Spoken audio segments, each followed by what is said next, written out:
புதுசாக ஒருத்தர் வந்தாருன்னா அந்த அந்த பிளாக் ஷர்ட் இருக்கார்ல, ஒருத்தர் பேசிகிட்டு இருக்காரு. சரி, ஜஸ்டின் பிரதர் எங்கே சார்னு கேட்டார்னா என்ன சொல்லுவீங்க நீங்கள்?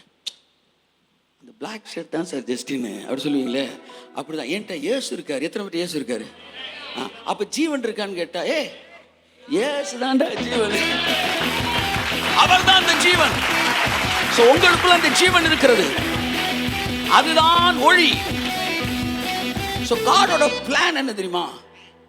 கிறிஸ்துவை மரித்தோரிலிருந்து எழும்பப்படின அந்த ஆவியானவர் உங்களில் வாசமாயிருந்தார். செத்த சரீரத்தையே உயிரோட எழுப்பின நானு, சாவுக்கு ஏதுவான சரீரத்தை இன்னும் சாகல என்னால உயிர்ப்பிக்க முடியுமா முடியாதா? அப்படியே ரிட்டர்ன் அப்படியே ரிவர்ஸ்லவா, அப்படியே ரிவர்ஸ்லவா, அப்படியே ரிவர்ஸ்லவா, அப்படி 60 இருந்து 50க்கு, அப்படி 50 இருந்து 45க்கு, அப்படி 45 40 35 30 அவன் தன் வாலிப நாட்களுக்கு திரும்புவான்.